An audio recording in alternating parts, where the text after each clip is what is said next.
ವೇದಿಕೆ ಮೇಲಿರುವಂಥ ಹಿರಿಯರಿಗೂ, ನನ್ನ ಎದುರುಗಡೆ ಇರುವಂಥ ನಮ್ಮ ಅಸ್ಕಿ ಶಿವಶಕ್ತಿ ಪೀಠದ ಬಸವಪ್ರಸಾದ ಸ್ವಾಮೀಜಿಯವರೇ ಆದಿಯಾಗಿ ಎಲ್ಲ ಪೂಜ್ಯರಲ್ಲಿ ಪ್ರಣಮಿಸಿ, ಸಿಂಧನೂರು ತಾಲೂಕಿನ ರಾಜಕೀಯ ಪಕ್ಷಗಳ ಹಿರಿಯರೆಲ್ಲ, ಶಾಸಕರು, ಸಂಸದರು, ಮಾಜಿ ಸಂಸದರು ಎಲ್ಲರೂ ಉಪಸ್ಥಿತರಿದ್ದಾರೆ. ಅವರಿಗೆಲ್ಲ, ತಾಲೂಕಿನ ತಹಸೀಲ್ದಾರರು ಉಪಸ್ಥಿತರಿದ್ದಾರೆ, ಅವರಿಗೂ ಹಾಗೂ ಎಲ್ಲ ರೈತ ಬಂಧು ಭಗಿನಿಯರಲ್ಲಿ ಅನಂತ ವಂದನೆಗಳು.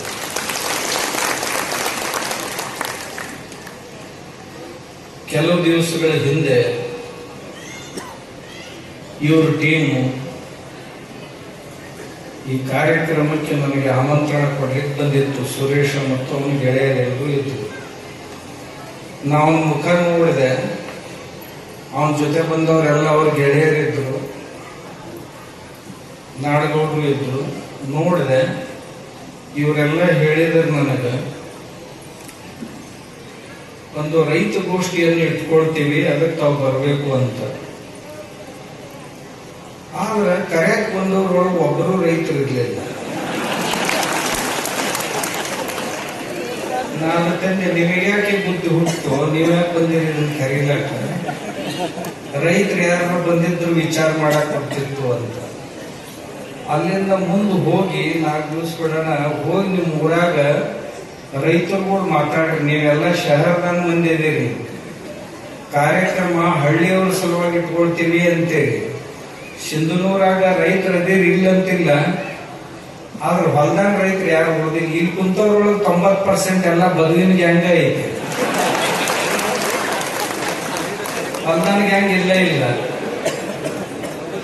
ನನಗೆ ಮತ್ತೆ ಫೋನ್ ಮಾಡಿದ್ರು, ಇಲ್ಲ ವಿರೂಪಾಕ್ಷಪ್ಪನವ್ರು ಹೇಳ್ಯಾರ ನಮ್ಗ ಅಂತ.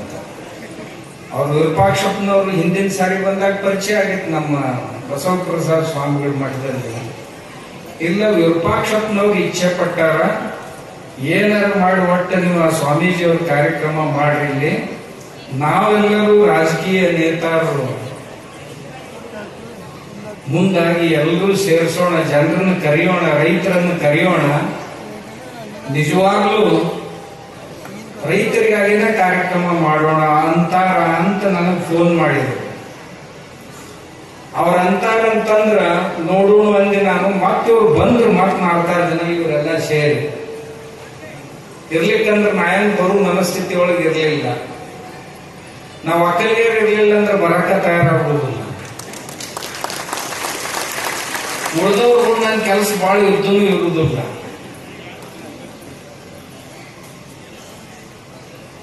ಇಲ್ಲ,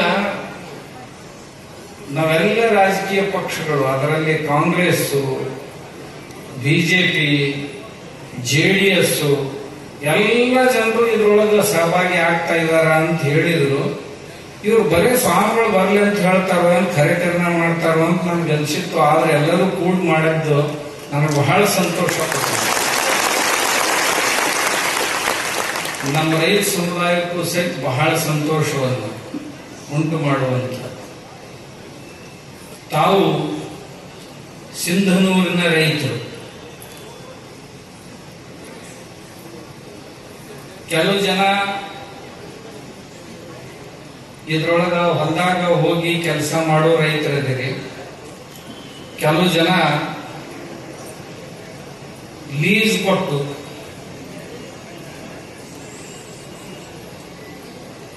ಒಕ್ಕಲ್ತನ ಮಾಡಿಸ್ಕೊಳ್ಳೋ ರೈತರು ಇಲ್ಲಿ ಅದೇರಿ. ಇನ್ ಕೆಲವು ಮಂದಿ ಲೀಸ್ ಕೊಡಕ್ ಹೋಗಿ ಹೊಲನ ಕೊಟ್ಟವರು ಕೆಲವು ಮಂದಿ ಇಲ್ಲೇ ಅದೇರಿ. ಎಲ್ಲ ನಮ್ಗೆ ಹೆಂಗೈತಿ. ಆದ್ರೆ ಎಲ್ಲರಿಗೂ ಒಂದೇನಪ್ಪ, ನಮ್ಮ ರೈತರು ದೇಶನ ರೈತರ ನಾಡು, ಅದರಲ್ಲಿಯೂ ಸಹಿತ ರಾಯಚೂರಿನೊಳಗ 98 ಒಟ್ಟು ರಾಜ್ಯದಲ್ಲಿ 98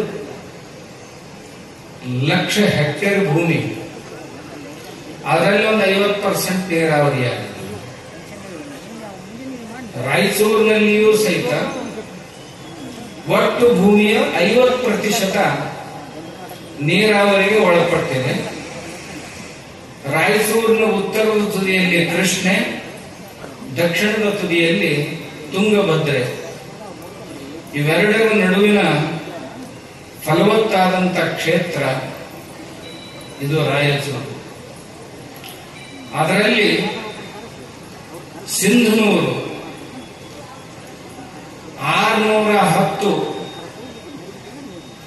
ಲಕ್ಷ ಹೆಕ್ಟೇರ್ ಭೂಮಿ ಸಿಂಧನೂರಿಗೆ. ಅದರಲ್ಲಿ 50% ಭೂಮಿ ನೀರಾವರಿಗೆ ಒಳಪಟ್ಟಿದೆ, ಪೂರ್ತಿಯಾಗಿ ಭತ್ತಕ್ಕೆ ಒಳಪಟ್ಟದ್ದು. ವಿಶೇಷವಾಗಿ ನಾನು ಬರ್ಬರ್ತಾ ನೋಡ್ಕೊಂತ ಬಂದೆ,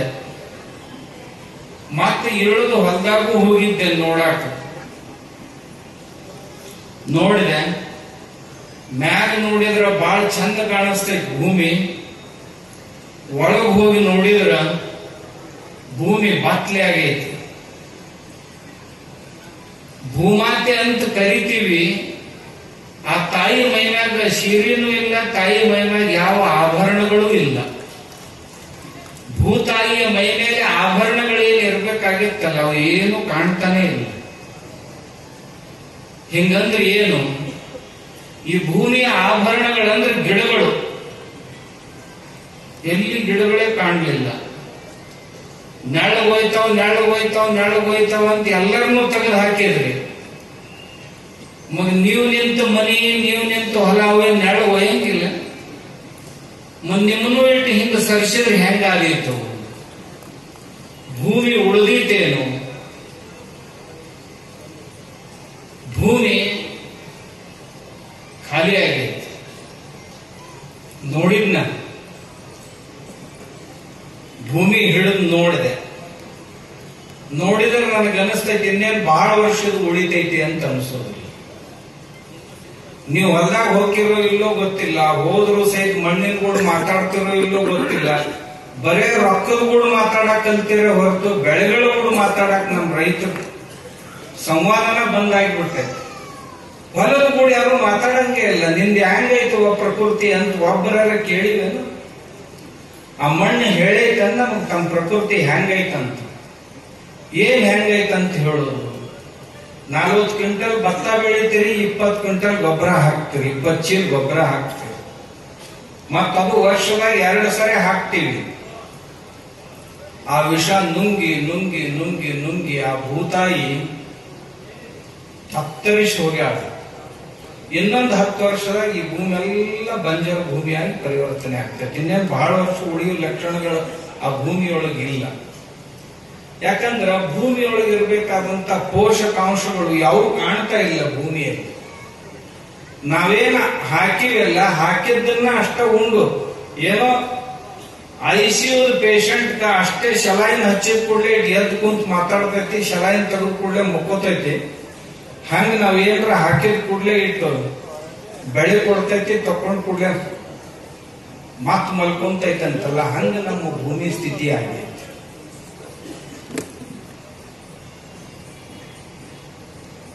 ನಾವು ಹಾಕೋ ಗೊಬ್ಬರ ನಿಮ್ಗೆ ಗೊತ್ತೈತಿ, ನೀವೆಲ್ಲ ಸಿಂಧನೂರವರೇ ಇದ್ದೀರಿ. ದೇಶದೊಳಗ ಅತಿ ಹೆಚ್ಚು ರಸಗೊಬ್ಬರಗಳನ್ನ, ಕೀಟನಾಶಕಗಳನ್ನ ಬಳಸೋರು ಯಾರು ಅಂತಂದ್ರ ಮೊದಲ ನಂಬರ್ ಪಂಜಾಬು, ಹರಿಯಾಣ, ಆ ನಂತರ ರಾಯಚೂರಿನವ್ರದ್ದಿತ್ತು. ಈ ಸದ್ಯ ಇವತ್ತಿನ ಸ್ಥಿತಿಗೆ ದೇಶದಲ್ಲಿ ಜಿಲ್ಲೆಗಳನ್ನ, ರಾಜ್ಯಗಳನ್ನ ಹಿಡ್ಕೊಂಡ್ರೆ ಪಂಜಾಬ್ ಆದಿತ್ತು. ಜಿಲ್ಲೆಗಳು ಯಾವ ಅತಿ ಹೆಚ್ಚು ರಸಗೊಬ್ಬರ ಮತ್ತು ಕ್ರಿಮಿನಾಶಕಗಳನ್ನ, ಕೀಟನಾಶಕಗಳನ್ನ ಬಳಸುವಂತಹ ಜಿಲ್ಲೆ ಯಾವುದು ಅಂದ್ರೆ ಮೊಟ್ಟ ಮೊದಲನೇದ್ದು ರಾಯಚೂರು. ಹತ್ತಿಗೆ 37% ಕೀಟನಾಶಕವನ್ನು ಬಳಸ್ತಾರೆ. ಭತ್ತಕ್ಕೆ 20% ಕೀಟನಾಶಕ ಬಳಸ್ತಾರೆ. ತರಕಾರಿಗೆ 6% ಕೀಟನಾಶಕವನ್ನು ಬೆಳೆಸ್ತಾರೆ. ಉಳಿದ ಬೆಳೆಗಳಿಗೆ 3-4-2% ಕೀಟನಾಶಕಗಳ ಬಳಕೆ ಆಗ್ತಾ ಇದೆ, ಗೊಬ್ಬರಗಳ ಬಳಕೆ ಆಗ್ತಾ ಇದೆ. ಆದರೆ ನಾವು ಒಟ್ಟು ಈ ದೇಶದ ಕೀಟನಾಶಕ ಮತ್ತು ರಸಗೊಬ್ಬರಗಳ ಉತ್ಪಾದನೆಯಲ್ಲಿ ಭತ್ತದವರು 20% ಬರೀ ಭತ್ತದವರ ಬಳಸ್ತಾ ಇದ್ದಾರೆ. ಅದನ್ನು ಹಾಕಿದ್ರೆ ಗತಿ ಏನಾಗ್ಬಾರ್ದು. ನೀವು ನೋಡ್ಬೇಕಾಗಿತ್ತು ಅಂತಂದ್ರೆ ಒಂದು ಗ್ಲಾಸ್ ನೀರು ತಗೋರಿ, ಅದರೊಳಗೆ ಒಂದು 2 ಎರೆಹುಳ ಬಿಡ್ರಿ, ಒಂದು 4 ಕಣಗಳು ಅಥವಾ 4-5 ಕಣ ಯೂರಿಯಾ ಗೊಬ್ಬರ ಅದ್ರಾಗ ಹಾಕ್ರಿ. ಎಷ್ಟು ನಿಮಿಷದಾಗ ಹುಳ ಸಾಯ್ತೈತಿ ನೋಡ್ರಿ. ಚಟಪಟ ಒದ್ದಾಡಿ ಹುಳ ಸತ್ತ ಹೋಗ್ತೈತೆ ಅದ್ರೊಳಗೆ, ಬರೀ 2 ಕಣಗಳಿಂದ. ನಿಮ್ಗೆ ಗೊತ್ತಿರ್ಬೇಕು, ಒಂದು ಯೂರಿಯಾ ಗೊಬ್ಬರದ ಒಂದು ಕಣ ಸುಮಾರು 5 ಕೋಟಿ ಜೀವಾಣುಗಳನ್ನ ಕೊಂದು ಹಾಕ್ತದೆ. ಒಂದು ಕಣ, ಒಂದು ಉಸಿರು ಕಣದಂತ ಇರ್ತೈತಲ್ಲ, ಅದು 5 ಕೋಟಿ ಜೀವಾಣುಗಳನ್ನ, ಮಣ್ಣಿನೊಳಗಿರುವಂತಹ ಜೀವಾಣುಗಳನ್ನ ಕೊಲ್ತೈತಿ. ಆ ಜೀವಾಣುಗಳ ಸತ್ತಂತ ಪಾರ್ಥಿವ ಅದು ನಮ್ಮ ಬೆಳೆಗೆ ಗೊಬ್ಬರವಾಗಿ ಬರ್ತೈತಿ. ಅದ್ರ ಮ್ಯಾಗ ನಮ್ಮ ಬೆಳೆಗಳು ನಿಲ್ಲುತ್ತೆ. ಹೌದು, ನಾವು ಆ ಹುಳುಗಳನ್ನು ಕೊಂದೀವಿ, ಬ್ಯಾಕ್ಟೀರಿಯಾಗಳನ್ನು ಕೊಂದೀವಿ. ಆದ್ರೆ ಹೊಸ ಬ್ಯಾಕ್ಟೀರಿಯಾಗಳು ಹುಟ್ಟುವ ಸಲುವಾಗಿ ನಾವೇನಾರ ಹಾಕಿವೇನದಕ್ಕೆ? ಏನು ಹಾಕ್ತಾ ಇಲ್ಲ. ಏನ್ ಬ್ಯಾಂಕ್ ಐತಿ ಭೂಮಿಯೊಳಗ, ಅದನ್ನು ಬರೀ ಕೊಲ್ಲುವಂತ ಕೆಲಸ ಒಂದೇ ಮಾಡ್ತಾ ಇದ್ದೀವಿ. ಹೊಸ ಹುಳುಗಳನ್ನು ಹುಟ್ಟಿಸುವಂತ ಕೆಲಸ ಮಾಡ್ತಾನೆ ಇಲ್ಲ. 1960ರ ದಶಕದಲ್ಲಿ ಒಂದು ಹೆಕ್ಟೇರ್ಗೆ 2.5 kg ಗೊಬ್ಬರ ಹಾಕ್ತಿದ್ದೀವಿ, ರಸಗೊಬ್ಬರ. 60ರೊಳಗ ಬರೀ 2.5 kg ಒಂದು ಹೆಕ್ಟೇರ್ಗೆ, ಅಂದ್ರೆ 1 ಎಕರೆಗೆ 1 ಕಿಲೋ ಹಾಕ್ತಿದ್ದೀವಿ. ಈಗ ನೀವು 1 ಎಕರೆಗೆ ನಾವು ಎಷ್ಟು ಹಾಕ್ತೀವಿ ನೀವ ನೋಡಿ. ನೀವ್ ಯಾರಿದ್ರೊಳಗ ಅವಂತೂ ಹುಳ ಭೂಮಿಯೊಳಗೇನು ಕಣ್ಣಿಗೆ ಸಹಿತ ಕಾಣಿಸುದಿಲ್ಲ, ನೀವ್ ಬೇಕಾದಂಗೆ ಕಾಣೋರದೇರಿ. 1 ಮುಟ್ಟಿಗೆ ಗೊಬ್ಬರ ಒಬ್ಬ ತಿಂದು ಪಚನ ಮಾಡ್ಕೊಂಡು ನನಗೆ ತೋರಿಸ.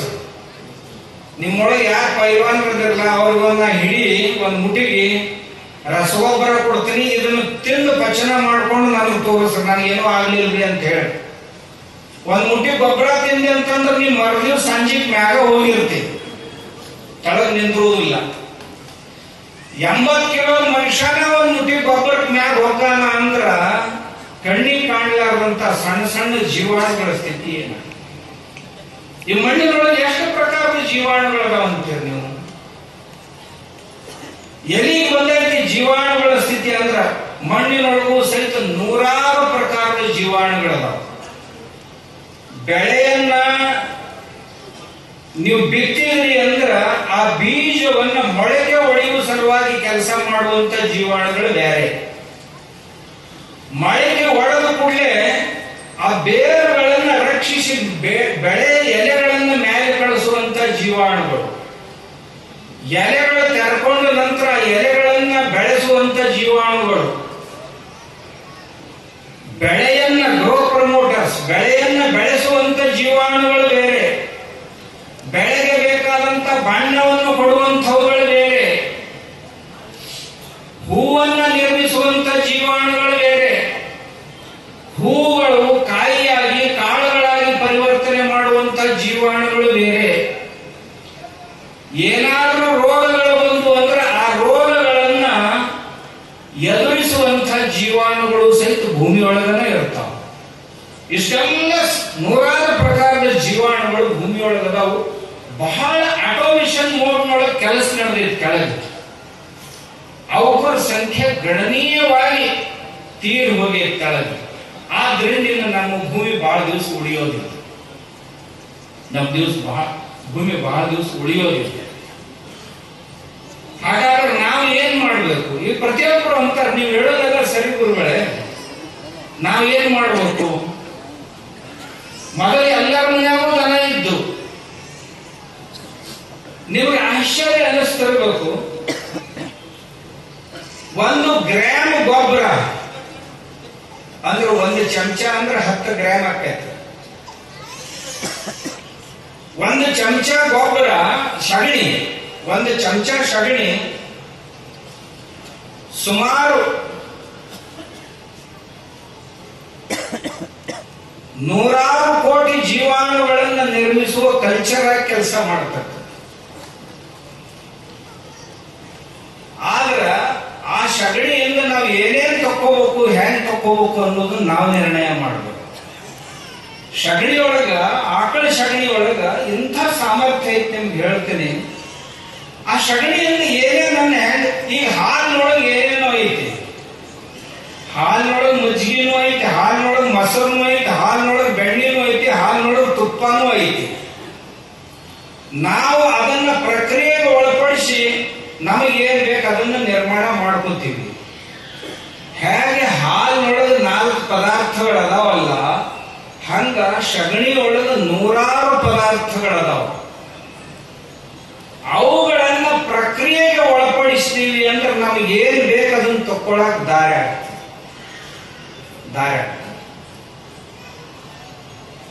ಏನೇನು ಒಳಪಡಿಸಿ ಏನು ಇರ್ಬೇಕು. ಆ ಸಗಣಿಗೆ ಒಂದ್ ಸ್ವಲ್ಪ ಗೋಮೂತ್ರ, ಒಂದಿಷ್ಟು ಬೆಲ್ಲ, ಒಂದಿಷ್ಟು ಮಜ್ಜಿ, 6ರಿಂದಾಗ ಒಂದು 10 ಕಿಲೋ ಸಗಣಿಯಿಂದ 1 ಎಕರೆಗೆ ಆಗಷ್ಟು ಜೀವಾಮೃತ ಬರ್ತೈತಿ. ನೀವು ಒಂದು ಟ್ರಾಲಿ 4 ಟ್ರಾಲಿ ಗೊಬ್ಬರ ಹಾಕಿದ್ರು ಸಹಿತ ಎಷ್ಟು ಜೀವಾಣುಗಳನ್ನು ಹುಡ್ಸಕ್ ಸಾಧ್ಯತೆ ಇದೆಯಲ್ಲ, ಅದಕ್ಕಿಂತ ಹೆಚ್ಚು ಜೀವಾಣುಗಳನ್ನು ಇದು ಕೊಡ್ತದೆ. ಇಷ್ಟು. ಇದಕ್ಕಿಂತ ಬೇರೆ ಸ್ಟ್ರಾಂಗ್ ಮಾಡ್ಬೇಕಾಗಿತ್ತು ಅಂತಂದ್ರೆ ಒಂದು 20 ಕಿಲೋ ಗೊಬ್ಬರ ತಗೋರಿ. 20 ಕಿಲೋ ಗೊಬ್ಬರದಾಗ 1 ಕಿಲೋ ಬೆಲ್ಲ ಸೇರಿಸಿ ಎಲ್ಲಿ ಮಾಡಬೇಕು ಅಂತಂದ್ರೆ ಇದನ್ನ ಯಾವ್ದಾದ್ರು ಸಿಹಿ ಹಣ್ಣಿನ ಗಿಡದ ಕೆಳಗೆ ಮಾಡೋದು. ಹಣ್ಣಿನ ಗಿಡದ ಕೆಳಗೆ ಒಂದು 20 ಕಿಲೋ ಆಕಳದ್ದು, 1 ಕಿಲೋ ಬೆಲ್ಲ, 1 ಲೀಟರು ಅಥವಾ ಒಂದು 2-3 ಲೀಟರ್ ಗೋಮೂತ್ರ ಅದರೊಳಗೆ ಕಲಸಿ. ಆ ನಂತರ ಸಾಧ್ಯದ್ರ ಒಂದು 200 ml ಅಂತಂದ್ರೆ 1/2 ಲೀಟರ್ ಮಜ್ಜಿಗೆ, ಒಂದು 200 ಗ್ರಾಮ್ ಉಪ್ಪ, ಹರಳು ಉಪ್ಪ, ಆವಾಗ ಒಂದು 200 ಗ್ರಾಮು ಮೆಕ್ಕೆಜೋಳ ಬೇಡ ಅಕ್ಕಿ ಹಿಟ್ಟ ಚಂದಾಗ ಕಲಸ್ರಿ. ಗಿಡದ ಕೆಳಗೆ ಕಲಿಸಿ ಅಲ್ಲೇ ಗಿಡದ ಕೆಳಗೆ ಇಟ್ಟು ಅದರ ಮ್ಯಾಗ ಚಲೋ ಗಿಡದ ಎಲೆಗಳನ್ನ, ಅಗಲಗಲ ಎಲೆಗಳು ಚಲೋ ಯಾವ ಇರ್ತಾವ, ಮೇರಿ ಮಿಂಚಿರ್ತಾವಲ್ಲ, ಅದನ್ನ ಕೆಳಗೆ ಮಾಡಬೇಕು. ರಫ್ ಇದ್ದದನ್ನ ಮ್ಯಾಗ್ ಮಾಡಬೇಕು. ಸಾಧ್ಯ ಇದ್ರೆ ಮುತ್ಲಿ ಎಲೆ ಸಿಕ್ಕು ಅಂದ್ರೆ ಬಹಳ ಚಲೋ, ಅದ್ರೊಳಗೆ ಮುಚ್ಚಬೇಕು. ಪೂರಾ ಸಗಣಿ ಒಂದ್ 4 ಎಲೆ ಸಿಗ್ತಾವ ನೋಡ್ರಿ, ಯಾವ ಈ ಎಲೆಗಳಿಂದ ಮುಚ್ಚಬೇಕು. ಒಂದ್ 4 ಹೂ ಸಿಗ್ತಾವ ನೋಡ್ರಿ, ಸುಗಂಧವನ್ನು ಸೂಸುವಂತ ಹೂಗಳು. ಒಂದ್ 4 ಹೂವ ಸುತ್ತಲಿಡ್ರಿ, 1-2 ಹೂವ ಮ್ಯಾಗಿಡ್ರಿ. ಪ್ರತಿ ದಿವಸ ಹೂವ ಎಲೆಗಳನ್ನ ಬದಲಿ ಮಾಡ್ಲಿಕ್ಕೆ ಸಾಧ್ಯ ಇದ್ರೆ ಮಾಡ್ಬೇಕು. ಪ್ರತಿ ದಿವಸ ಈ ಎಲೆಗಳನ್ನು ತೆಗೆದು ಹಾಕೋದು, ಮರುದಿವ್ಸ ಮತ್ತೊಂದು ಎಲೆ ಹಾಕೋದು, ಮರುದಿವ್ಸ ಮತ್ತೊಂದು ಹೂವ ತಂದಿಡೋದು. 3 ದಿವಸ ಮಾಡ್ರಿ, ಹೆಚ್ಚಿಗೆ ಬೇಡ. 3 ದಿವಸದಾಗ ಇದೇನೊಂದು 20-22 ಕಿಲೋ ಗೊಬ್ಬರ ತಯಾರಾಕೈತಲ್ರಿ. ಈ ಗೊಬ್ಬರ 1 ಎಕರೆಗೆ ಸಾಕು. 1 ಎಕರೆಗೆ ಒಂದು 10-20 ಟ್ರಾಲಿ ಸಗಣಿ ಗೊಬ್ಬರ ಹಾಕಿದ್ರೆ ಏನು ಪ್ರಯೋಜನ ಆಕ್ಕಿತ್ತಲ್ಲ. ಈ ಪ್ರಕ್ರಿಯೆಯನ್ನು ಯಾವಾಗ ಮಾಡಬೇಕು ಅಂದ್ರೆ ಸೂರ್ಯೋದಯ ಆಗೋಕ್ಕಿಂತ ಮುಂಚೆ. ಮಿಥೇನ್ ಬ್ಯಾಕ್ಟೀರಿಯಾಗಳು ಸಗಣಿ ಒಳಗ ಬೆಳೆಯೋದಕ್ಕಿಂತಲೂ ಮುಂಚೆ ಸೂರ್ಯ ಉದಯ ಆಯ್ತು ಅಂದ್ರೆ ಮಿಥೇನ್ ಬ್ಯಾಕ್ಟೀರಿಯಾಗಳ ಬೆಳವಣಿಗೆ ವಿಪರೀತ ಪ್ರಮಾಣದಲ್ಲಿ ಆಗಾಕ ಶುರುವಾಕೈತಿ. ನಾವು ಅದಕ್ಕಿಂತ ಮುಂಚೆ ಈ ಪ್ರಕ್ರಿಯೆ ಮಾಡಿ ಇಟ್ಟು ಬಿಟ್ಟಿವಿ. ಸೂರ್ಯೋದಯಕ್ಕಿಂತ ಮುಂಚೆ ಅಂದ್ರ 3 ದಿನದಾಗ 20 ಕಿಲೋ ಏನ್ ಗೊಬ್ಬರ ತಯಾರಾಕೈತಲ್ಲ, ನಿಮ್ದು 1 ಎಕರೆ ಭೂಮಿಗೆ ನೀವು ಈಗ DAP, ಸೂಪರ್ ಫಾಸ್ಫೇಟು, ಯೂರಿಯಾ ಏನ್ ಹಾಕ್ತಿರಲ್ಲ, ಇದರ 10 ಪಟ್ಟು ಹೆಚ್ಚು ಶಕ್ತಿಯನ್ನು ಬರೇ ಈ 20 ಕಿಲೋ ಗೊಬ್ಬರ ಕೊಡ್ತಾರೆ. ನಾ ಹಿಂಗಂದಿಲ್ಲ, ನಾ ಹೇಳೋದು ಹೋಗಾಗಿದ್ದೆ. ಅವ್ರು ಏನ್ ಗುರುಗಳು ಇದು ಎಲ್ಲಿ ಸಿಗ್ತೈತಿ, ಇವ್ರು ಯಾರಿಗೂ ಮಾಡೋದು ಬೇಡಾಗೆ ಎಲ್ಲಿ ಸಿಗ್ತೈತಿ. ನಾ ಅದ್ರ ಸಲುವಾಗಿ ಮಾನ್ಯ ನಮ್ಮ ಬಾದರ್ದಿಂದಿಯವರು ಯಾರ್ಯಾರು ಬಂದಿದ್ರು ಇವ್ರು ಗೌಡ್ರವ್ರು, ನಾ ಅವ್ರಿಗೆ ಹೇಳಿದೆ, ಗೌಡ್ರಿ ಈ ನಮ್ಮ ಮಂದಿಗೆ ಈ ವ್ಯಕ್ತತನ ನೀಗ್ಲಿಲ್ಲ ಅಂತಂದ್ರ ನೀವೇನೀಗ ರೈತರ ಫಾರ್ಮರ್ ಪ್ರೊಡ್ಯೂಸರ್ ಆರ್ಗನೈಸೇಷನ್ ಏನ್ ಮಾಡಕ್ ಹತ್ತಿರಲ್ಲ, ಅವನ್ನ ಪೇಪರ್ನಾಗ ಮಾಡಿ ನಾವೊಂದು ಆರ್ಗನೈಸೇಷನ್ ಮಾಡೀವಿ ಅಂತ ಹೇಳ್ಕೊಂತ ಅಡ್ಡಾಡೋಕ್ಕಿಂತಲೂ ಅವನ್ನೊಂದು ಸ್ವಲ್ಪ ಆಕ್ಟಿವ್ ಮಾಡಿ. ಈಗೇನ್ ನಿಮ್ ಹೊಲಗಳು ಏನ್ ಕೊಡಾಕತ್ತಿರಲ್ಲ ಮಂದಿಗೆ ಲೀಸ್ ಮ್ಯಾಗ, ಮತ್ತ ಅವರು ನಿಮ್ ಹೊಲ ಲೀಸ್ ಮ್ಯಾಗ ತಗೊಂಡ ಮಾಡ್ತಾರ ಅಂದಾಗ ಅದೇ ಕೆಲಸ ನಿಮಗ್ ಮಾಡಕ್ಕೆ ಕೆಟ್ಟವೇನಾಗೈತಿ. ಪಾಪ ಅವ್ರು ಮಾಡ್ತಾರ ಶ್ರಮ ಪಟ್ಟು ಅಂತಂದ್ರ ಆ ಕೆಲಸ ನಿಮಗ್ ಮಾಡಕ್ಕೆ ಏನ್ ದಾಡಿಗೈತಪ್ಪ. ನೀವು ಬೆಳ್ಳಗ ಹುಳ್ಳಗ ತಿರುಗಾಡೋರು ಕೊಟ್ಟಿವಳ್ರಿ, ನಾವು ಶ್ರಮ ಪಡ್ಬೇಕ್ರಿ. ನಾ ಹರಿಯಾಣದ ಒಬ್ಬ ಹುಡುಗನ ಉದಾಹರಣೆ ಹೇಳಿದೆ.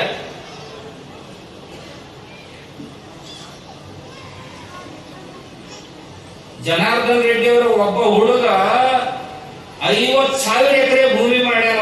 ಒಂದು ಎಕರೆ ಭೂಮಿ ಇಲ್ಲ ಸ್ವಂತದ್ದು. 50,000 ಎಕರೆ ಭೂಮಿಯನ್ನು ಅವ ಉಳುಮೆ ಮಾಡ್ತಾ ಇದ್ದಾನೆ. ಈಗ ಅವ IIT ಅನ್ನವ ಏನ್ ಮಾಡ್ಯಾನ ಅದ್ರ ಸಲುವಾಗಿ ಅವ ಮಾಡಿದ್ದು ನೀವು ಮಾಡಬಹುದು ಎಲ್ಲರೂ.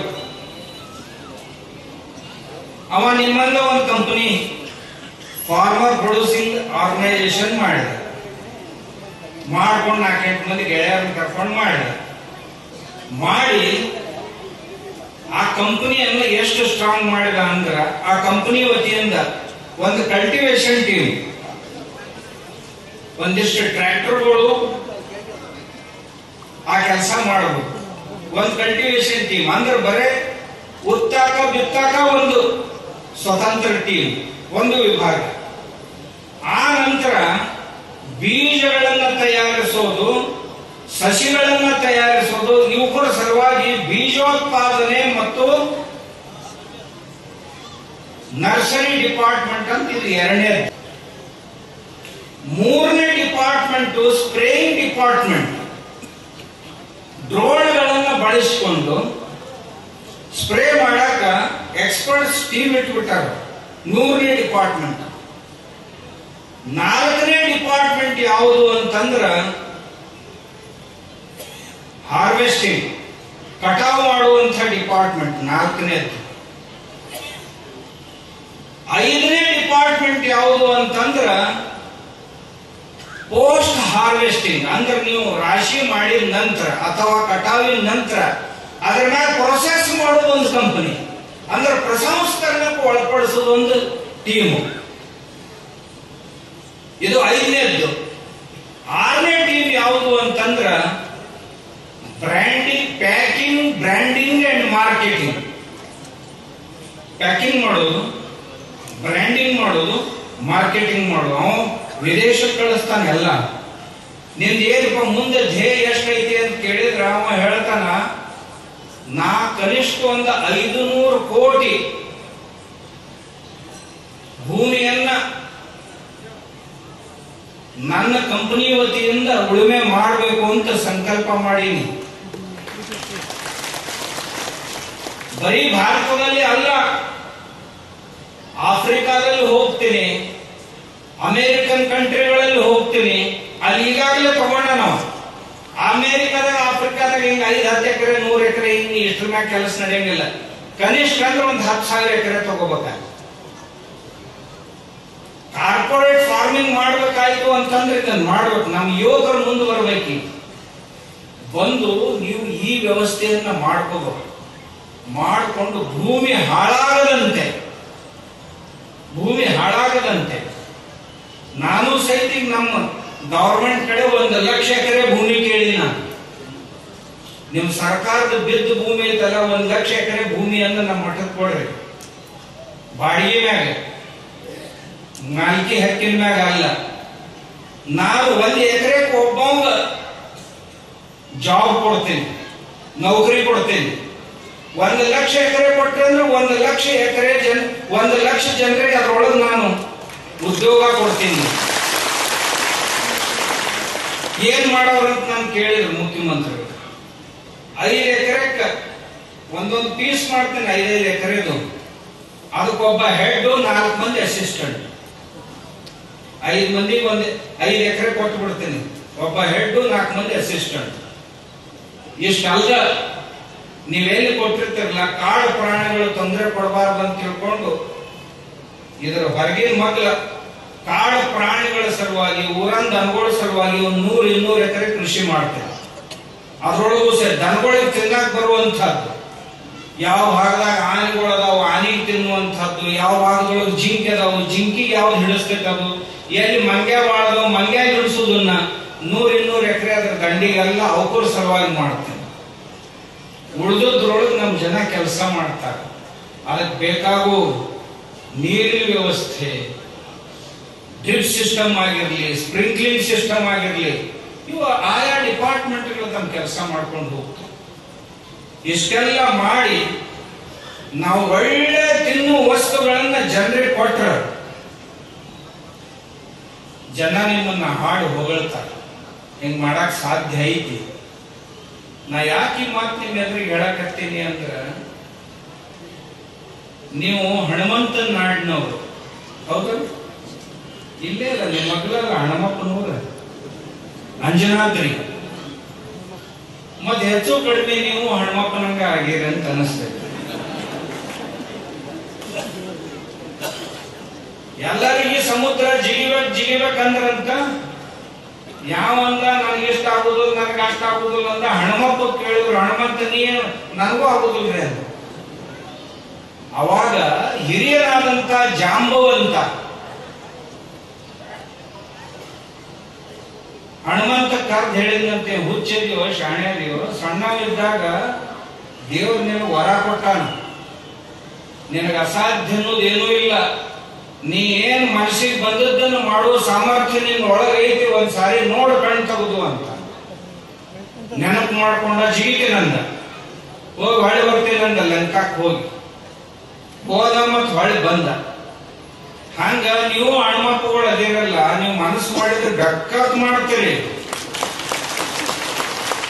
ಆದ್ರ ನಿಮಗೂ ಯಾವ ಒಬ್ಬ ಜಾಂಬುವಂತ ಬೇಕಾಗೇನಿ. ನಿಮ್ಮೊಳಗೆ ಸಾಮರ್ಥ್ಯ ಐತ್ರಪ್ಪ, ನೀವೇನ್ರ ಮಾಡ್ಕೊಡ್ರಿ, ಈ ಭೂಮಿ ಉಳಿಸ್ರಿ. ನಿಮ್ಗೊಂದು ಮಾತು ಹೇಳಿದ ನಾನು, ಈ ಕೆಲಸ ನೀವು ಮಾಡ್ಲಿಲ್ಲ ಅಂದ್ರೆ ಮುಂದಿನ ಪೀಳಿಗೆ ನಿಮ್ಮನ್ನ ಕ್ಷಮಿಸುವುದಿಲ್ಲ, ಒಟ್ಟ ಕ್ಷಮಿಸುದು. ನಮ್ಮಪ್ಪ ನಮ್ಮವ್ವ ಏನ್ ಕೊಟ್ಟು ಹೋದ್ರ ನಮ್ ಕೈಯಾಗ, ಈ ಹಾಳ ಭೂಮಿ ನಮ್ ಕೊಳ್ಳ ಕಟ್ಟು ಹೋದ್ರು ಇದನ್ನ ರಿಪೇರಿ ಮಾಡಾಕ ನಾವು ಸಾಯ್ಬೇಕು ಒಂದು ಜನ್ಮ ಅಂತ ಅನಬಾರ ನಮ್ಮ ಮಕ್ಕಳು. ಅಲ್ಲಿತ ನಾವು ಊರಾಗ ಇದ್ರಲ್ಲ ಅನ್ನೋದು ಅವು ದಾರಿ ಹಿಡ್ದಾವ್. ಇಲ್ಲಿ ಅವು ದಾರಿ ಹಿಡ್ದಾವ್. ಊರಾಗಿದ್ರೆ ಏನ್ ಸುಖ ಇಲ್ಲ, ಯಾರು ಬೇಕಾದವ್ರನ್ನ ಕೇಳ್ರಿ, ಊರಾಗ ಏನ್ ಸುಖ ಇಲ್ರಿ. ಮತ್ ಕೋವಿಡ್ ಆದಾಗ ಊರಿಗೆ ಯಾಕೆ ಬಂದ್ರು? ಸುಖ ಇದ್ರೆ ಅಲ್ಲೇ ಇರ್ಬೇಕಾಗಿತ್ತು. ಬೆಂಗಳೂರಾಗ ಏನ್ ದವಾಖಾನೆ ಇದ್ದಿದ್ದಿಲ್ಲ, ಏನ್ ರಾಕ್ ಇದ್ದಿದ್ದಿಲ್ಲ, ಏನ್ ಮಂದಿ ಇದ್ದಿದ್ದಿಲ್ಲ, ಎಲ್ಲ ಇತ್ತು ಬೆಂಗಳೂರಾಗ. ಆದ್ರೂ ಸರಿ ಇಲ್ಲಪ್ಪ ಊರಿಗೆ ಹೋಗ್ಬೇಕಂತ ಬಂದಿರಪ್ಪ, ಏನಿತ್ತಪ್ಪ ಊರಾಗ ಓಡಿ ಬರಾಕ?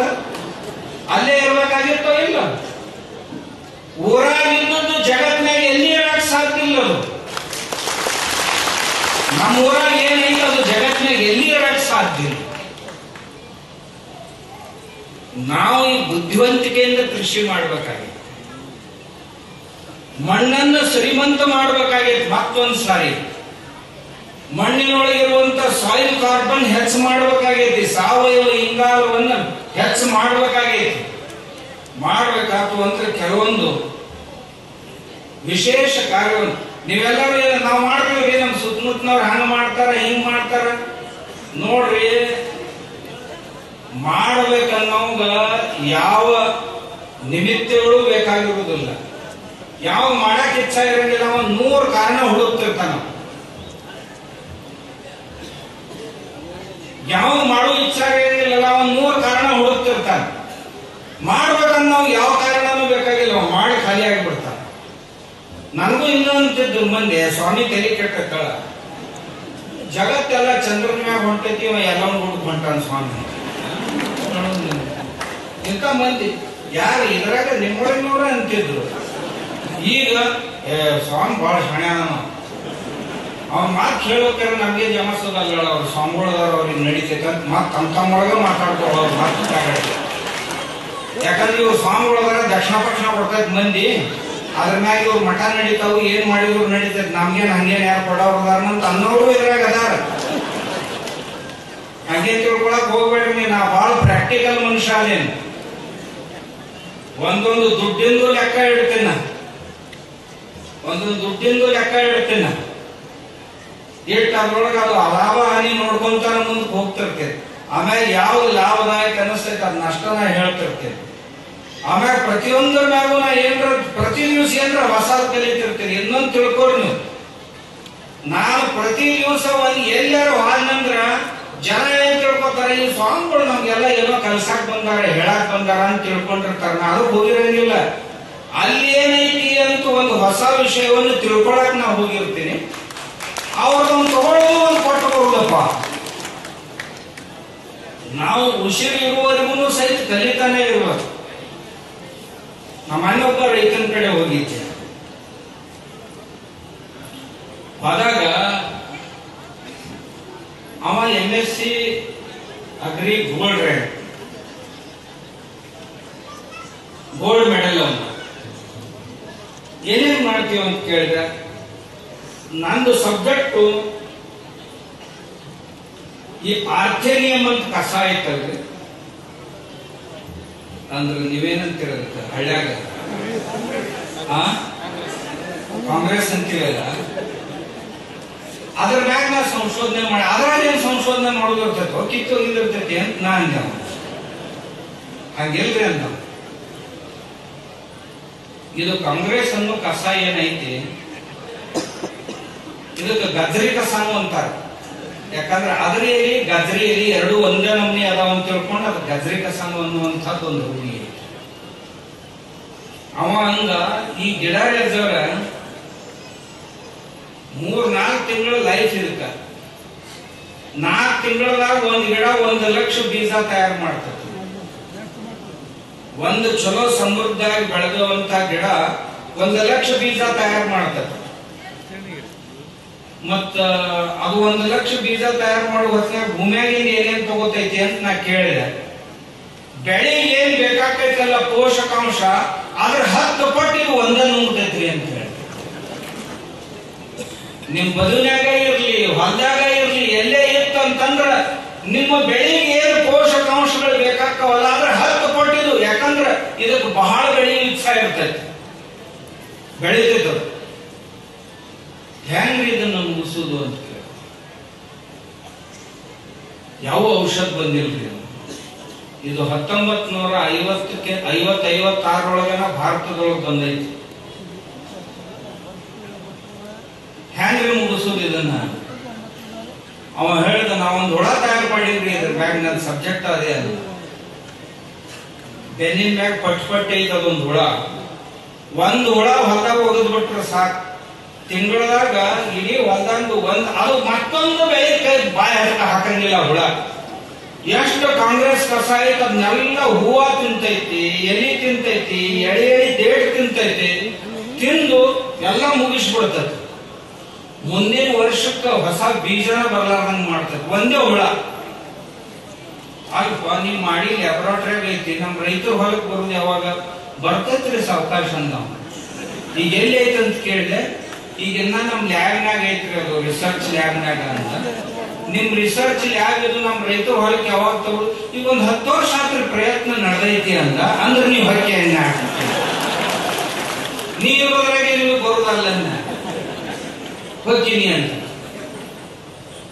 ಅಲ್ಲಿಂದ ಅದೇ ಊರಾಗ ಇನ್ನೊಬ್ಬ ರೈತ ಇದ್ದ, ಅವ ತನ್ನ ಹೊಲ ಕರ್ಕೊಂಡು ಹೋದ. ನಾವೊಂದು ಪ್ರಯೋಗ ಮಾಡಿದ್ವಿ ಊರೊಳಗೆ ಬರೀ ನೋಡಾಕಂತ. ಅವನು ಹೊಲಕ್ಕೆ ಹೋದ. ಏನ್ ಮಾಡಿ ಅಂತ, ನಾನು ಕಾಂಗ್ರೆಸ್ಸಿನ ಮ್ಯಾಗ ಕೆಲಸ ಮಾಡಿದ್ದೆ. ಏನ್ ಮಾಡಿ ಅಂತ ಕೇಳಿದೆ. ಏನು ಇಲ್ರಿ, ಒಂದು ಗಡಿಗೆ ತಗೊಂಡೆ. ಒಂದು ಗಡಿಗೆ ತಗೊಂಡು ಒಂದು 2-3 ಕಿಲೋ, ಒಂದು ಹರಿವಿನೇ ಅದು,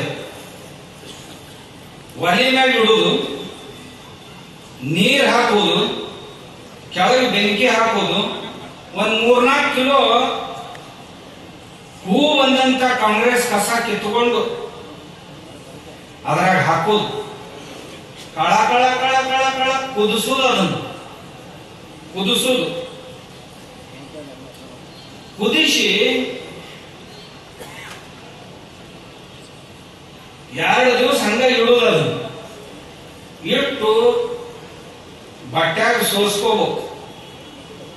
ಸೋಸ್ಕೊಂಡ ಆ ರಸ ಬರ್ತೈತಲ್ಲ, ಬಹಳ ಅಲ್ಲ, 1 ಲೀಟರ್ಗೆ 2 ಮಿಲಿ ಅಂದ್ರೆ ಒಂದು 15 ಲೀಟರ್ ಟ್ಯಾಂಕಿಗೆ 30 ml ಅಂತಂದ್ರೆ 1 ಕಪ್ ಇಷ್ಟು ಹಾಕಿ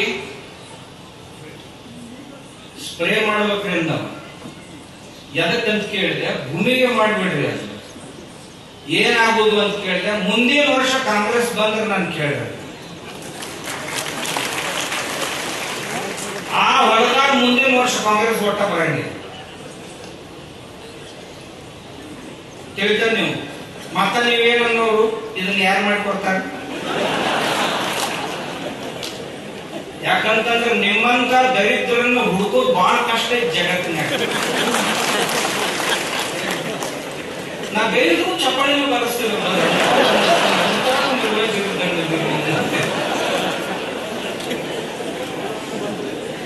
ಏನ್ ಶವಾಶಿ ಕೊಟ್ಟಂಗೆ ನಿಮ್ಗೆ.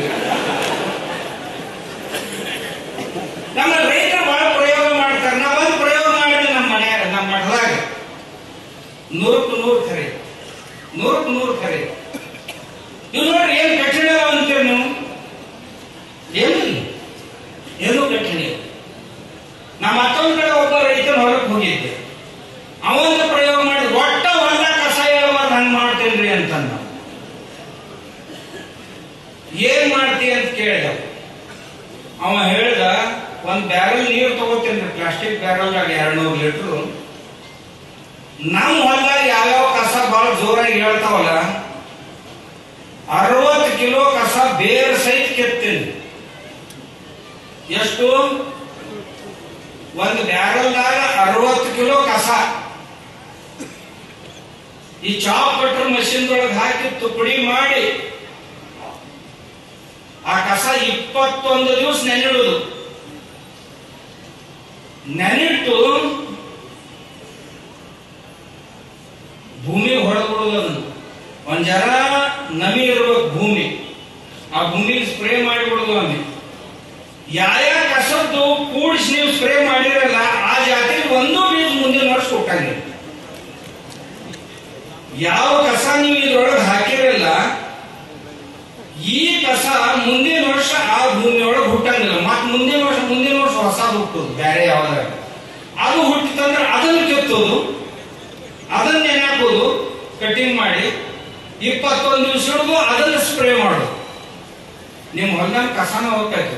ಕಸ ಎಲ್ಲಾನು ಹೋಗ್ಬಾರ್ದು, ಕೆಲವೊಂದು ಬರ್ತಾನೆ ಇರ್ಬೇಕದು. ನಮ್ಮ ಬೆಳೆಗಳ ಮತ್ತು ಮಣ್ಣಿನ ಪೋಷಣೆಗೆ ಅದರ ಅವಶ್ಯಕತೆ ಇರ್ತದೆ. ಸ್ವಲ್ಪ ಇರ್ತಿರ್ಬೇಕು ಕಸಗಳು. ನಾವು ಮನಸ್ಸು ಮಾಡಿದ್ರೆ ಬೇಕಾಗ್ತೈತೆ. ತಾವು ಮನಸ್ಸು ಮಾಡ್ಬೇಕು. ನಾ ಅದಕ್ಕೆ ಮ್ಯಾಲಿನ ಮೇಲೆ ಒಂದು ಕತೆ ಹೇಳ್ತೀನಿ. ಒಬ್ಬ ಏನಂತಿದ್ನಂತ, ಊರಾಗ ಎಮ್ಮೆ ತಗೊಂಡು ಹೋಗಿದ್ ಬಜಾರ್. ನಾನು ಎಮ್ಮೆ ದಿನ 50 ಲೀಟರ್ ಹಾಲು ಹಿಡಿತೈತ್ರಿ ಮನಸ್ಸಿಗೆ ಬಂತಂದ್ರ ಅಂತ ಅಂತಿದ್ನಂತ. ನಾನು ಎಮ್ಮೆ ಮನುಷ್ಯನಾಗ ಬಂತಂದ್ರೆ ದಿನ 50 ಲೀಟರ್ ಹಾಲು ಹಿಡಿತೈತ. ಏನ್ ಹೇಳ್ತಿ ಕಿಮ್ಮತ್ ಅಂದ, 50,000 ತಗೊಂಡ ಹೋದ. ದಿನ ಒಂದ್ ವೇಳೆ 50 ಲೀಟರ್ ಹಾಲು ಹಿಡ್ತಿತ್ತಂದ್ರೆ ಏನ್ ಕೆಟ್ಟೈತ್ರಿ ಅಂತ ತಗೊಂಡು ಹೋದ. 4 ದಿವಸ ಮನೆಗೆ ಹೋಗಿ ಕಟ್ಟಿ ತಿನ್ನಿಸಿದ, ಎಲ್ಲ ಮಾಡಿದ. 3 ಲೀಟರ್ ಮ್ಯಾಗೇನು ಏನು ಹಿಂಡ್ಲಿಲ್ಲ. 50 ಲೀಟರ್ ಏನೋ ಬಾಳ ದೂರ. ಮರುದಿವ್ಸ ಇನ್ನೊಂಜಾರ ತಿನಿಸಿ ನೋಡಿದ, ಹೊಟ್ಟೆನ ಕೆಟ್ಟು 1.5 ಲೀಟರ್ ಮ್ಯಾಗ ಬಂತ. ಅವ ಎಮ್ಮೆ ಮಾರಿದ ಮನಿ ಹೋದ, ಏನೋ ಮತ್ತೆ ಇಟ್ಟೆಲ್ಲ ಉಣಿಸಿನಿ ತಿನ್ಸಿನಿ, ಎಮ್ಮೆ ನೀ 50 ಲೀಟರ್ ಹೇಳಿದ್ದಿ 3 ಲೀಟರ್ ಮ್ಯಾಗ ಹೋಗೋದು ಅಂದ. ನಾ ಹೇಳ ಒಂದ್ ಮಾತು ಹೇಳಿ, ಅದ್ರ ಮನುಷ್ಯಗ್ ಬಂತಂದ್ರ, ಎಮ್ಮೆ ಮನುಷ್ಯನಾಗ ಬಂತಂದ್ರ 50 ಲೀಟರ್ ಹೇಳ್ತಾರ, ಅದ್ರ ಮನುಷ್ಯಗ್ ಬರ್ಲಿಕ್ಕೆ ನಾ ಏನ್ ಮಾಡಿದ? ಇವೇನ್ ಎಮ್ಮೆಗಳು ಗೊತ್ತಾವಲ್ಲ, ಯುವಕರ ಮನುಷ್ಯನಾಗ ಬಂತಂದ್ರ ಬೆಕ್ಕನು ಇನ್ನೊಂದು ಸ್ವರ್ಗನೂ ಕಟ್ತಾವ. ಖರೆ ಮನುಷ್ಯಗ್ ಬರ್ಬೇಕಲ್ಲ ಈ ಎಮ್ಮೆಗಳಿಗೆ. ಹೌದಂತಿರಲ್ಲಂತಿರಪ್ಪ ನೀವು. ಮನುಷ್ಯಗೆ ಬಂದ್ರೆ ನೀವು ಗುಡ್ಡಾಕಿ ಕಚ್ಚಿ ಕೆಡ್ತಾರೆ, ಇಲ್ಲ ಅಂತಿಲ್ಲ. ಆದ್ರ ನೀವು ಮನಸ್ಸು ಮಾಡ್ಬೇಕಾಗೈತಿ. ಬಾಳ ಮಂದಿ ಅಂತಾರ ನಮ್ ಭೂಮೆಲ್ಲ ಇದಾಗ್ಯಾವ್ರಿ, ಇವನ್ 1 ವರ್ಷದಾಗ ಹೆಂಗ್ ನಾವು ಇದನ್ ಮಾಡೋದು? ನೀವು ಮನಸ್ಸು ಮಾಡ್ರಿ, ನೀವು ಮನಸ್ಸು ಮಾಡ್ರಿ. 2 ತಿಂಗಳದಾಗ ಭೂಮಿ, ತಿಂಗಳದಾಗ ನಾ ಏನ್ ಹೇಳಿ ನಿಮ್ಗೆ 15 ದಿನದಾಗ ಸಹಿತ ಭೂಮಿ ಕನ್ವರ್ಟ್ ಆಕೈತಿ. ಯಾವ ಭೂಮಿ ಒಳಗೆ ಒಂದು ಬ್ಯಾಕ್ಟೀರಿಯಾ ಇಲ್ಲಲ್ಲ, ಅಲ್ಲಿ ಬುಗು ಬುಗು ಅಂತ ಹುಳುಗಳು ಹರಿದಾಡಕ್ ಶುರು ಮಾಡ್ಬೇಕು, ಹಂಗ ಮಾಡಕ್ ಬರ್ತೈತಿ. ಇದು ನೋಡ್ರಿ, ಗೋಕೃಪಾಮೃತ ಅಂತಿದ್ರೆ ಹೆಸರು. ಇದು ಆಕಳ ಕರ ಹಾಕೋಕ್ಕಿಂತ ಮುಂಚೆ, ಇಲ್ಲ ಕರ ಹಾಕಿದ ನಂತರ ಮೊದಲನೇ ಸಗಣಿಯನ್ನು ಹಾಕ್ತೈತಿ, ಅದನ್ನ ಕೆಳಗೆ ಬೀಳೋಕ್ಕಿಂತ ಮುಂಚೆ ಹಿಡ್ಕೊಂಡು ಅದರೊಳಗಿಂದು ಅವಾತೀಯ ಜೀವಾಣುಗಳನ್ನು ಸೆಪರೇಟ್ ಮಾಡಿ, ಏರೋಬಿಕ್ ಮತ್ತು ಅನ್ಏರೋಬಿಕ್ ಅಂತ 2 ಪ್ರಕಾರದ ಜೀವಾಣುಗಳು ಇರ್ತಾವ. ಅನ್ಏರೋಬಿಕ್ ಏನದಾವು ಅವನ್ನ ಸೆಪರೇಟ್ ಮಾಡಿ ಅವುಗಳನ್ನ ಡೆವಲಪ್ ಮಾಡ್ಯಾರ. ಇದು 6 ದಿನದಾಗ ತಯಾರಾಗ್ತದೆ. ಇದು 1 ಲೀಟರ್ ಐತಿ. ನಿಮ್ ಮನ್ಯಾಗ ನೀವು ಒಂದು ಬ್ಯಾರಲ್ ನೀರಿನಾಗ ಇನ್ನೊಂದು ಲೀಟರ್ ಹಾಕೋದು ಒಯ್ದು, ಇದ್ರ ಕೂಡ 1 2 ಲೀಟರ್ ಮಜ್ಜಿಗೆ, 1 2 ಕಿಲೋ ಬೆಲ್ಲ ಹಾಕಿ 4-5 ದಿವಸ ತಿರುಗಿ ಆಡಿಸ್ಕೊಂತ ಇರ್ರಿ. 6ನೇ ದಿವಸಕ್ಕ ಇದು ತಯಾರಾಗ್ತೈತಿ. ನೀವು ಯಾರ್ಯಾರ ನೋಡ್ಬೇಕು ಅನಿಸ್ತೈತಿ ರಿಸಲ್ಟ್ ಅಂತಂದ್ರ ಹಿಂಗೆ ಹೋಗಾಕ್ ತಗೊಂಡ್ ಹೋಗ್ರಿ. ಈಗ ಒಂದು 500 ಲೀಟರ್ ತಯಾರು ಮಾಡ್ಕೊಂಡು ಬಂದ ನಮ್ಮ ಇವ ಪ್ರಭು, ಅವ ಗುಲ್ಬರ್ಗ ಅದ ನೋಡ್ರಿ, ಬೀದರ್ನವ. ಸಾವಯವ ರೈತದನ, ಸಾವಯವ ಪದಾರ್ಥಗಳನ್ನ ಜನರಿಗೆ ಮುಟ್ಟಿಸ್ಬೇಕು, ಸಾವಯವ ಕೃಷಿಯನ್ನು ಮಾಡಿಸ್ಬೇಕು ಅಂತ ಅದಕ್ಕೆ ಜೀವನಾನ ಅರ್ಪಣೆ ಮಾಡ್ಕೊಂಡ. ನಾವು ನಮ್ಮಲ್ಲಿ ಇಂಥ ಒಂದು 5-6 ಹುಚ್ಚರದವ, ಹುಚ್ಚರಲ್ಲಿ ಹೋಗ್ತದೆ ಇರ್ಲಿಕ್ಕಂದ್ರೆ ನಿಮ್ಮಂಗೆ ಶಾಣ್ಯಾರ ಯಾರ್ಯಾರ ಹೊಲ ಹಚ್ಚಿ ಆರಾಮಾಗಿ ಇರ್ತಿದ್ರೆ ಇದು ತಾನು ತಿರುಗಾಡ್ತೈತಿ ಹುಚ್ಚಕಾಯಿಲೆ. ನೀವ್ ಹೆಂಗದಿರ ನೋಡು, ಎಲ್ಲ ಬಾಡಿಗೆ ಕೊಟ್ಟು ಬಳ್ಳಗ ಹೊಳ್ಳಗ ಹಾಕೊಂಡು ಒಂದ್ ಕೈಯಾಗ ಪೇಪರ್ ಹಿಡ್ಕೊಂಡು ಹೊಂಟ ಗೌಡ ಸಾವ್ಕಾರ ಅಂದ್ರ ರಾತ್ರಿ ಮನೆಗೆ ಹೋಗ್ತಾನ, ತೂರಾಡ್ಕೋತ ಮಾತದು ಲೇಜಿ ಮಾಡ್ಕೊತ ಒಂದ್ ಈ ದಂಡಿಗೆ ಒಂದ್ ಆ ದಂಡಿಗೆ ಒಂದ್ ಈ ದಂಡಿಗೆ ಒಂದ್ ಆ ದಂಡಿಗೆ ಮಾಡ್ಕೊಂತ ಹೇಳ್ತಂತಳ ಇಟ್ಟೋತ ದಿನ ಬರೋದು ಕಡೆಗೆ ಬಂದಪ್ಪ. ಇವ ಬಂದ್ ಕೂಡಲೇ ಧಡಗ್ಗನ ಒಳಗೆ ಹೋಗ್ಕೊಳ್ಳಿ. ಒಳಗೆ ಹೋದ ಕೂಡಲೇ ಆ ಕಡೆ ಮನೆ ಮುಂದೆ ಕಾಣಲಿ ಹೆಂಡತಿ ಎಲ್ಲಿ ಹೋದ್ಲು ಅಂತ ಹೋಗುದ್ರಾಗ ಗಾಗರಿ ಅಟ್ಟಿಗೆ ಎಮ್ಮಿ ಕಟ್ಟಿದ್ರು. ಎಮ್ಮಿ ವಾಲ ಹೇಳ್ದ, ಪಪ್ಪು ನೋವ, ಕಿಟ್ಟ್ಯಾನವ್ವ, ನಿನ್ನೆ 2 ಹೆಣ ಹಾಕೊಂಡಿದ್ದಿ, ಇವತ್ತು ಒಂದೇ ಹಾಕೊಂಡಿ ಅಂತ ಎಮ್ಮೆಗೆ ಅನ್ನಾಕತ್ತ. ಆ ಪುಟ್ಟ್ಯಾನವ್ವ ಏನಂದ್ಲು, ಯಜಮಾನ್ರ ನೀವು ಹಿಡ್ದದ್ ನನ್ ಹೆಣಲ್ರಿ, ಅದು ಎಮ್ಮೆ ವಾಲ ಹಿಡ್ದ ಮ್ಯಾಗ ಬರ, ನೀವು ಹಾಕೊಂಡು ಬಂದ್ರೆ ನನ್ಗೆ ಗೊತ್ತಾಕತ್ ಬರ, ಯಾಕೆ ಬರ. ಇವ್ ನಮ್ಮ ಯಜಮಾನ್, ಇವ್ ಉಳ್ಸರಿ ಹಿಂಗ್ರಪ್ಪ. ಇವ ನೋಡಿ ಎಲ್ಲ ಈ ಸಗಣಿಯಿಂದ ಎಷ್ಟು ಪದಾರ್ಥಗಳನ್ನ ತಯಾರು ಮಾಡಿ, ಬರೀ ಒಂದೇ ಆಕಳದಿಂದ. ಒಂದ್ ಆಕಳ ನಿಮ್ಗೆ ವರ್ಷಕ್ಕ ಲಕ್ಷಗಟ್ಟಲೆ ಹಣ ಕೊಡ್ತೈತಿ. ಈ ಗೋಕೃಪಾಮೃತ ಆಕಳ ಕೃಪಾ ಇದು.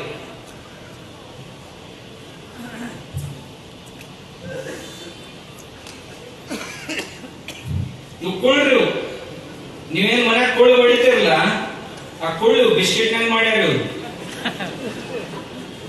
ತಿನ್ನಾಕಲ್ಲ.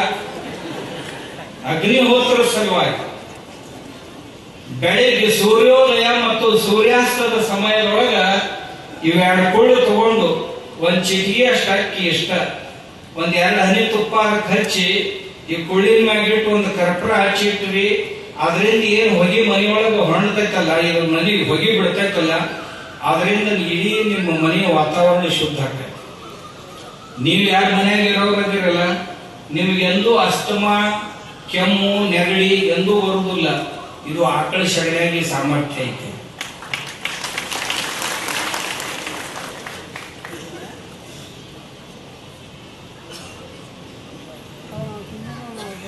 ನೀವು ಮನಸ್ಸು ಮಾಡಿದ್ರೆ ಅಂದ್ರೆ ಆಕಳ ಸಗಣಿಯಿಂದ ಮನೆಯೊಳಗೆ ಫೋಟೋಗಳಿಗೆ ಹಾರ ಹಾಕ್ತೀವಿ ನಾವು. ಈ ಸಣ್ಣ ಸಣ್ಣ ಕರುಗಳು ಏನಿರ್ತಾವು, ಆ ಕರುಗಳ ಸಗಣಿ ಬಹಳ ಜಗಟ್ಟಿರ್ತೈತಿ. ಅದರಿಂದ ಈ ಹಾರ ತಯಾರು ಮಾಡ್ಯಾರ. ಈ ಹಾರವನ್ನು ನೀವು ಹಾಕಿದ್ರಿ ಅಂದ್ರೆ ಮನೆಯೊಳಗ ನಿಮ್ಮ ಟಿವಿಯಿಂದ ಹೊರಬರುವಂತ ವಿಕಿರಣಗಳು ಏನದಾವು ಅವು ನಮ್ಮ ಶರೀರದ ಮೇಲೆ ಪರಿಣಾಮವನ್ನುಂಟು ಮಾಡಿ ಹಾರ್ಮೋನಲ್ ಚೇಂಜಸ್ ನಮ್ಮ ಶರೀರದಲ್ಲಿ ಆಗಿ